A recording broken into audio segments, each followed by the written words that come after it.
Hello friends, welcome to Vishnu IAS. This is Raj Kumar. మీ అందరికీ తెలుసు, మనం లేజీ ప్రెప్ అనే ఒక సిరీస్ స్టార్ట్ చేయడం జరిగింది. ప్రతిరోజు ఒక సబ్జెక్ట్ మీద లాస్ట్ వీక్లో జరిగినటువంటి ఇంపార్టెంట్ కరెంట్ అఫైర్స్ మనం డిస్కస్ చేస్తున్నాం. ఈరోజు మనం ఇంటర్నేషనల్ రిలేషన్స్లోని ఇంపార్టెంట్ కాన్సెప్ట్స్ మనం ఈరోజు డిస్కస్ చేద్దాం under lazy prep. So welcome to Vishnu IAS. This is Raj Kumar. So before going further, please do like, share and subscribe to Vishnu IAS YouTube channel so that you can get the best notifications and videos from our side. Okay? So దీంట్లో మనం discuss చేసేది ఏంటంటే, రీసెంట్గా Trump and Putin గారు ఇద్దరు కూడా అలస్కాలో ఒక meeting జరిగింది. కానీ అది ఏ యొక్క పర్టికులర్ అగ్రిమెంట్తో ఎండ్ అవ్వలేదు. దాని గురించి మనం మాట్లాడదాం. తద్వారా భారతదేశానికి వచ్చినటువంటి ఇబ్బంది ఏంటనేది కూడా మనం మాట్లాడాలి. రెండోది ఏంటనంటే, యునైటెడ్ నేషన్స్ డెవలప్మెంట్ ప్రోగ్రామ్ యొక్క ఈక్వేటర్ ఇనిషియేటివ్ అవార్డు అనేది ఎవరికి రావడం జరిగింది, అండ్ చైనా యొక్క మైనింగ్ డామినెన్స్ ఆఫ్రికాలో ఎలా ఉంది, ఆఫ్రికన్ నేషన్స్కి అది ఎలా ఛాలెంజ్ అవుతుంది అనేది మనం ఈ వీడియోలో మాట్లాడదాం. First one, US Russia Alaska summit ends without agreement.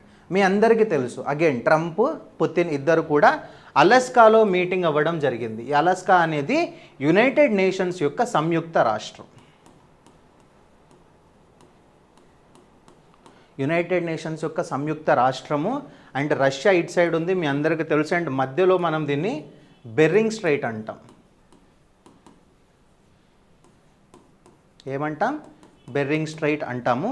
So ఇక్కడ మీటింగ్ అనేది జరగడం జరిగింది, but it ended up with no agreement. దేనికి సార్ మీటింగ్ అంటే, బేసిక్గా మనందరికీ తెలుసు, రష్యాకి అండ్ ఉక్రెయిన్కి వార్ జరుగుతుంది. ఆ వార్ని ఎండ్ చేయాలనే ఆలోచనతో ట్రంప్ మామ చాలా కసిగా ఉన్నాడు. కానీ అది దాని యొక్క ఫుల్ స్టాప్ అనేది ఇంకా పడలేదన్నమాట. And at the same time ఆ పర్టికులర్ వార్ అనేది యూఎస్ ఇండియా ట్రేడ్ ఫ్రిక్షన్ రావడానికి కారణాలు ఉన్నాయి. అది కూడా మనం ఈ వీడియోలో మాట్లాడుకుంటాం. Because we are importing Russian oil.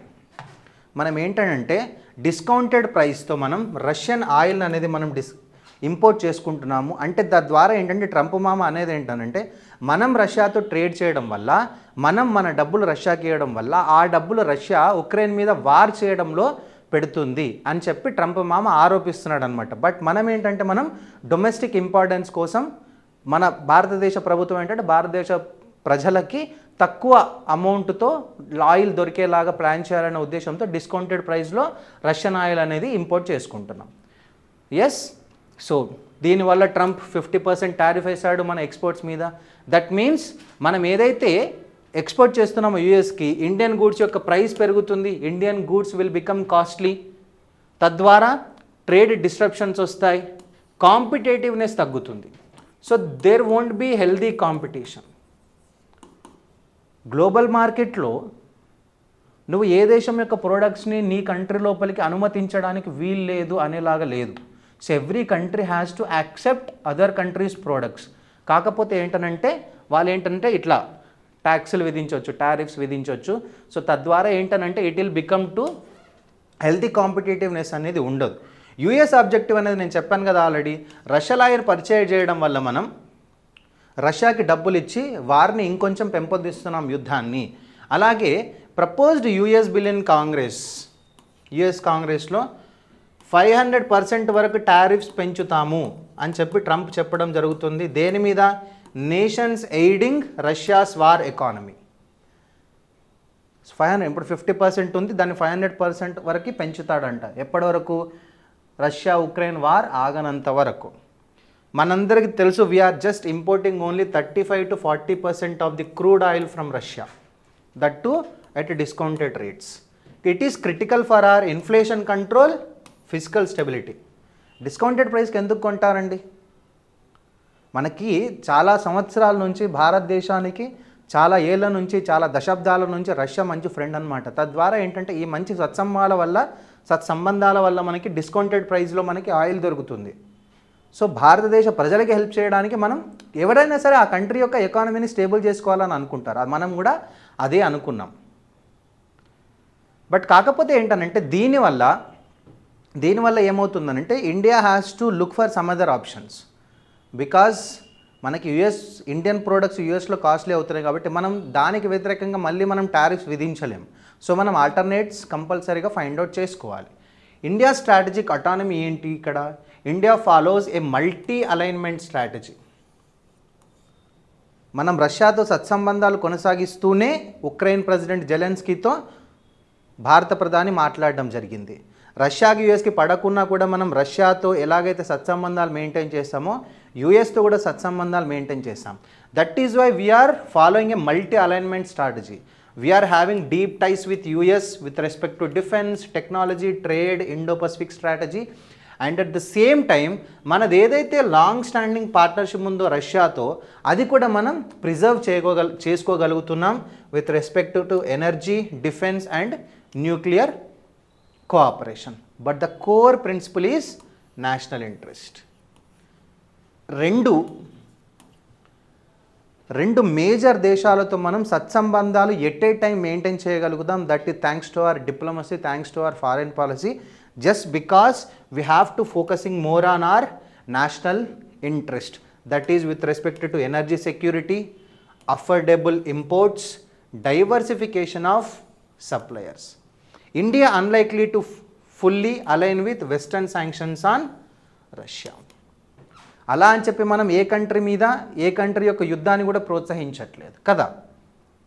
But ఏమవుతుంది అని అంటే దీని ద్వారా జియోపొలిటికల్ ఇంపాక్ట్ ఏమవుతుంది ఓవరాల్గా అని అంటే ప్రొలాంగ్డ్ రష్యా ఉక్రెయిన్ కాన్ఫ్లిక్ట్. ఈ అలాస్కా సమ్మిట్ ద్వారా ఎటువంటి అగ్రిమెంట్ పుల్స్టాప్ అనేది రాలేదు కాబట్టి ద ఉక్రెయిన్ అండ్ రష్యా యొక్క వార్ అనేది జరుగుతూనే ఉంటుంది. So this will lead to prolonged instability in the Europe. No agreement made on security guarantees, territorial concessions and NATO's role, North Atlantic Treaty Organization's role. Global economy will be uncertain because US యొక్క share market పడిపోయింది already. Now Indian goods are becoming costlier in the US కదా. So తద్వారా ఏంటి అని అంటే energy ప్రైజెస్లో విపరీతమైన changes ఉంటాయి, సప్లై చైన్ రిస్క్లు వస్తాయి, ఇన్ఫ్లేషనరీ ప్రెషర్ అనేది కూడా పెరగడం జరుగుతుంది. Pressure on strategic partners. US May Titan secondary sanctions on Russian trade partners. అంటే రష్యాతో ఎవరైతే ట్రేడ్ చేస్తున్నారో, వ్యాపారం చేస్తున్నారో వాళ్ళందరి మీద ఎక్కువ శాంక్షన్స్. ఇప్పుడు మన దగ్గర 50 ఉంది, ట్రంప్ మామ అంటుండే దాన్ని 500% వరకు పెంచుతామని చెప్పి. So but it is becoming a difficult balancing act for India.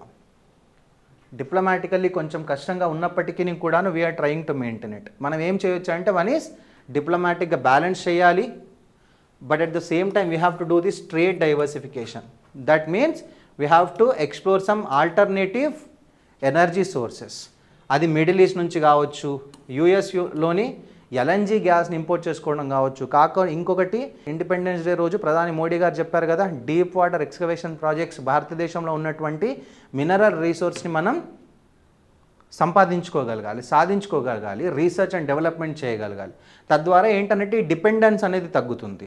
Next energy security strategy. We continue discounted Russian imports while investing in renewable and domestic reserves. మనం డిస్కౌంటెడ్ రష్యన్ ఆయిల్ అనేది తెచ్చుకున్నా కూడాను భారతదేశంలోనే రెన్యూవబుల్ అండ్ డొమెస్టిక్ రిజర్వ్స్ కోసం మనం R&D చేయాల్సి ఉంటుంది. And at the same time we have to push for rouble settlements or diversification of currency trade. చాలా దేశాలతో మనం రూపీలోనే అంటే మన ఇండియన్ కరెన్సీలోనే ట్రేడ్ చేస్తున్నాము. ఇంకొంచెం అది పెంపొందించుకోవాల్సిన అవసరం ఉంది. ఎందుకనంటే రూపీ వాల్యూ ఏదైతే ఉందో అది బలపడుతుంది. ఈ రూపీ వాల్యూ అనేది ఏమైతే ఉందో అది బలపడుతుందన్నమాట. తద్వారా ఏంటి అని అంటే మనకు కూడా ఎంతో కొంత వాయిస్ అనేది ఇంకొంచెం స్ట్రాంగ్నెస్ అనేది దొరుకుతుంది. ఓకే.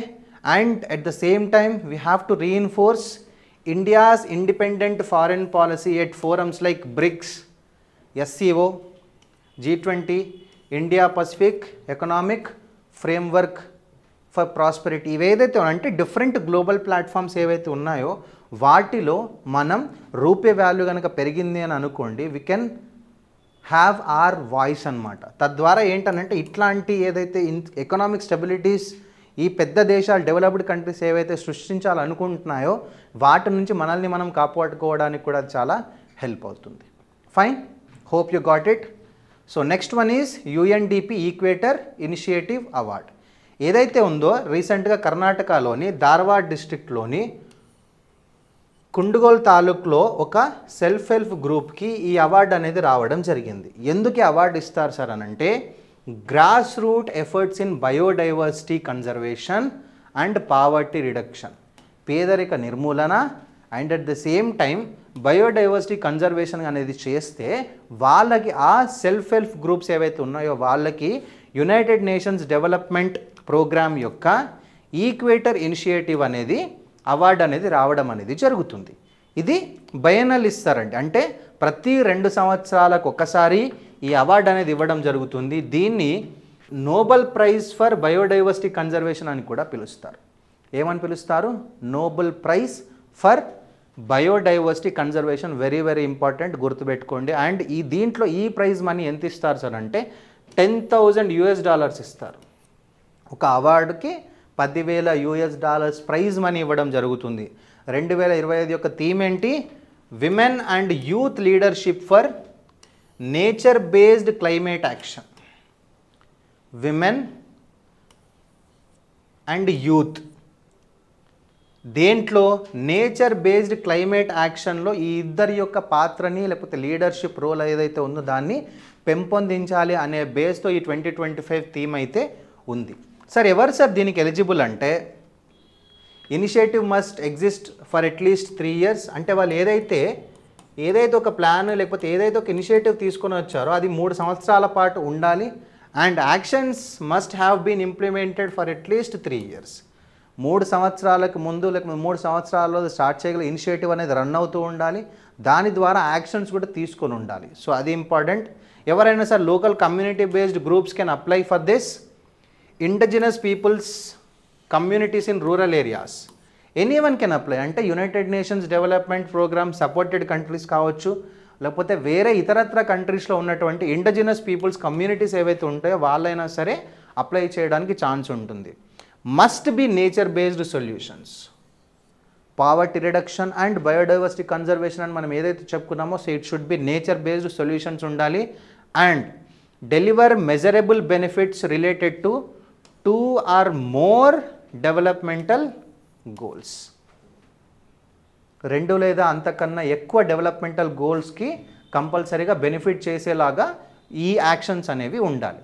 తద్వారా ఏంటి అనంటే ఇదంతా ఎందుకు అనంటే గ్రాస్ రూట్ కమ్యూనిటీస్ని ఎంపవర్ చేయడం, అంటే వాళ్ళు ఎన్విరాన్మెంటల్ సస్టైనబిలిటీకి వర్క్ చేయడం, పావర్టీ రిడక్షన్కి వర్క్ చేయడం. తద్వారా ఏంటనంటే ఒకటి కార్బన్ ఫుట్ ప్రింట్ అనేది తగ్గుతుంది, గ్లోబల్ వార్మింగ్ అనేది తగ్గుతుంది, and at the same time పేదరిక నిర్మూలన కూడా జరుగుతుంది. Next recognition of indigenous and rural knowledge in biodiversity conservation. ఇదేంటంటే రూరల్ లెవెల్లో ఉన్నటువంటి కమ్యూనిటీ బేస్డ్ ఆర్గనైజేషన్స్ కాబట్టి ప్రతి ఒక్క ఏరియాలో అక్కడ ఒక unique traditional method of conserving nature ఉంటుంది. ఎస్, దాన్ని మనం ఇంకొంచెం పెంపొందించాలి. And supports SDGs of course, SDG 1 no poverty, SDG 13 climate action and SDG 15 life and land. వీటన్నింటికి కూడా ఈ పర్టికులర్ ఇనిషియేటివ్ అనేది హెల్ప్ చేయడం అనేది జరుగుతుంది. Right. Next is African nations challenge China's mining dominance. ఇదేంటంటే చాలా సంవత్సరాలుగా చైనా ఆఫ్రికాలో ఉన్నటువంటి కొన్ని కంట్రీస్లో ఈ మైనింగ్ ఎక్స్ప్లోరేషన్ అనేది చేస్తుందన్నమాట. ఓకే, ఈ మైనింగ్ ఎక్స్ప్లోరేషన్ ఏదైతే ఉందో తద్వారా ఏంటంటే అక్కడ ఉన్న లోకల్ కంట్రీస్ ఏవైతే ఉన్నాయో వాటికి ఎటువంటి చాలా తక్కువ హెల్ప్ అనేది దొరుకుతుంది, చాలా తక్కువ ఇన్ రిటర్న్ వాల్యూ అనేది వాళ్ళకు వస్తుంది. And China is gaining lot of thing అనమాట. సో ఇప్పుడు ఆ ఆఫ్రికన్ కంట్రీస్ ఏవైతే ఉన్నాయో అవి చైనా యొక్క డామినెన్స్ని క్వశ్చన్ చేస్తున్నారు. So that is what this topic is. It's especially cobalt, lithium and copper ఇట్లాంటి మినరల్స్ ఏవైతే ఉన్నాయో వీటిలో China is having domination over Africa's mining sector. Now the government is scrutinizing the things, civil society activism, environmental concerns, demands for value addition are challenging China's extractive models. African nations are renegotiating contracts and asserting sovereignty over their mineral wealth. ఇది మాది కాబట్టి దీని మీద సర్వ హక్కులు మాకుండాలి, దాని మీద వచ్చే ఫ్రూట్స్ ఏవైతున్నాయో అవి ఆఫ్రికన్ కంట్రీస్కి చెందాలి కానీ చైనాకి కాదు అనే విధంగా అక్కడైతే యాక్టివిజం అనేది జరుగుతుంది. Okay, so they are demanding for fair partnerships. ఇంతకుముందు ఏంటనంటే చైనా ఇన్ఫ్రాస్ట్రక్చర్ ప్రొవైడ్ చేసేది, రీసోర్స్ కొల్లగొట్టేది. అక్కడ ఇన్ఫ్రాస్ట్రక్చర్కి హెల్ప్ చేసేది, రీసోర్స్ కొల్లగొట్టేది అనమాట. But now that is not viable. So the African countries are pushing for accountability, transparency and economic sovereignty. Civil society groups demanding benefit sharing and local development model. We need benefit sharing. మాకు ₹2 ఇచ్చి నువ్వు ₹98 తీసుకుంటున్నావు, now that won't work, equal share తీసుకుందాం అనే విధంగా వాళ్ళు పోరాటం చేస్తున్నారు. Congo is having 80% of the global cobalt reserves. ఇవి ఈవీ బ్యాటరీస్కి చాలా హెల్ప్ అవుతాయి. ఈ సికోమైన్స్ డీల్ అంటే చైనా అలాగే కాంగో యొక్క ఈ డీల్ ఏదైతే ఉందో, China is dominating the cobalt extraction, but benefits to Congolese people are limited. ఈ కాంగోలో ప్రపంచంలోనే 80% రిజర్వ్స్ ఉన్న కోబాల్ట్వి, but China is dominating the extraction. They are getting very limited benefits. And rising challenges to Chinese investments. ఇప్పుడు in return ఇన్ఫ్రాస్ట్రక్చర్కి China help చేస్తుంది కదా. Tax exemptions to Chinese firms cost Congo $132 million in 2024. అంటే ఏవైతే Chinese companies infrastructure projects అక్కడ build చేస్తున్నాయో, companies build చేస్తున్నాయో, వాటికి ట్యాక్స్ ఎగ్జంప్షన్ ఇవ్వడం వల్ల కాంగోకి $132 million worth of tax exemption అనేది చైనా కంపెనీస్కి దక్కింది. Public pressure for contract renegotiation. దీని ద్వారా ఏంటి అని అంటే Congo is getting very limited benefits కాబట్టి now the public is very angry. They are asking for renegotiation of the contracts. Government push back. DRC seeks to raise its stake in joint ventures from 32 to 70%. Congo దాని యొక్క sharing ఏదైతే ఉందో అది 70% వరకు పెంచడానికి try చేస్తుంది. And deal to sell Chemaf resources to China's Norin mining blocked. అంటే కాంగోలో ఉన్నటువంటి ఇంకొక రీసోర్స్ మైనింగ్ ప్రాజెక్ట్ ఏదైతే ఉందో అది చైనీస్ కంపెనీకి ఇవ్వాల్సింది ఉండి అది ఇప్పుడు స్టాప్ చేయడం అనేది జరిగింది. And at the same time now the Chinese companies are bribery over lithium mines. Chinese companies are bribing the African nations for these mining projects anamata. So these are like very rising challenges to the Chinese investments in Africa. But what are the environmental and social backlash that is happening? Zimbabwe blocked coal mining near Hwange National Park. Zambia acid spill at Chinese owned copper mine. Kafu river pollution. So ఈ particular companies వల్ల Africa is very rich with respect to the nature, biodiversity కదా. So ఈ mining activities వల్ల ఏంటంటే అక్కడ నేచర్కి కూడా ఇబ్బంది అవుతుంది, ఎన్విరాన్మెంట్ కూడా డిస్ట్రాయ్ అయిపోతుంది. Local resistance. Cameroon NGOs oppose Lobe Kribi iron ore project siting cultural and environmental risk. Criticism over inadequate consultation and benefit sharing. You are getting the things, కానీ ప్రతిదానికి ఇంకా నువ్వు ఇప్పుడు domination చెప్పించేస్తున్నావు.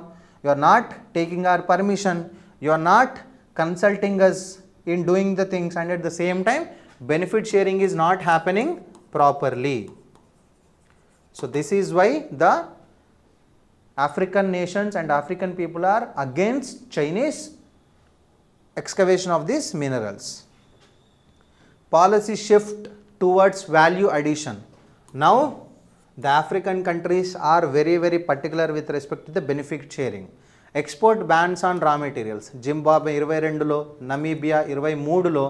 So they banned raw material exports to China so that they are planning to set up their local processing plants.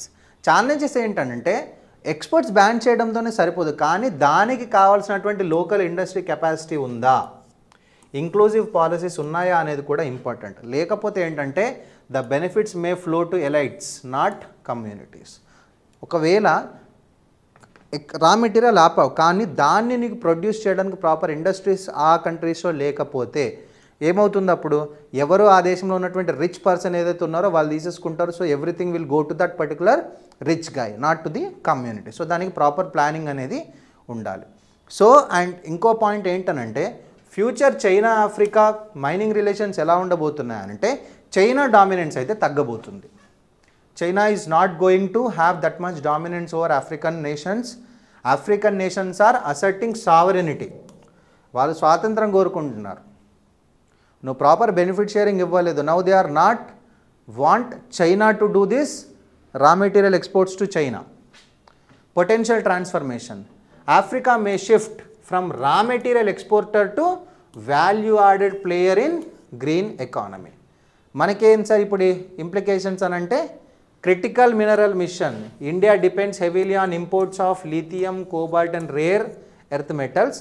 So maybe we can have partnership with African countries so that we can diversify our supply chains and reduce dependence on China. ఏమవుతుంది అంటే African countries నుంచి చైనాకు వచ్చి China మళ్ళీ వేరే కంట్రీస్కి export చేస్తుంది. So దీన్ని తగ్గిస్తే ఇండియా డైరెక్ట్గా ఆఫ్రికన్ కంట్రీస్ నుంచి తెచ్చుకోవచ్చు. Opportunities. India Africa forum summit platform for mining partnerships, collaboration on local processing, capacity building and technology transfer. మాకు రా మెటీరియల్స్ పంపించకుండా పర్లేదు, but we can help you out with the capacity building, technology transfer. So this may help the African countries to boost their economy and at the same time India కూడా దాని నుంచి benefits పొందుతుంది. But the challenge is this: China still has financial muscles and deep ties. China ఎక్కడైతే అడుగు పెట్టిందో అదంత ఈజీగా వదలదన్నమాట. ఓకే, అర్థమైందా? Next, India must balance the diplomacy, investments and sustainable practices to be credible alternates. So China అంత ఈజీగా వదలదు కాబట్టి we have to be very very careful in dealing with these sort of things. కాకపోతే ఒకటైతే simple ఏంటనంటే China యొక్క dominance ఆఫ్రికాలో అయితే తగ్గుతుంది. సో మనం ఇప్పుడు కొంచెం మన అడుగుని వేయాల్సిన అవకాశం ఎంతైనా ఉంది, అవసరం ఎంతైనా ఉంది ఆఫ్రికాలో. Okay, so that's it for the day guys. Like there are some multiple questions as well for you to practice. So PDF అనేది మీకు డిస్క్రిప్షన్లో దొరుకుతుంది. అలాగే క్వశ్చన్స్ ఏవైతే ఉన్నాయో కంపల్సరీగా మీరు కామెంట్లో తెలియజేసే ప్రయత్నం చేయండి. Okay, for more information please do like, share and subscribe to Vishnu is. All the best, happy learning and జై హింద్.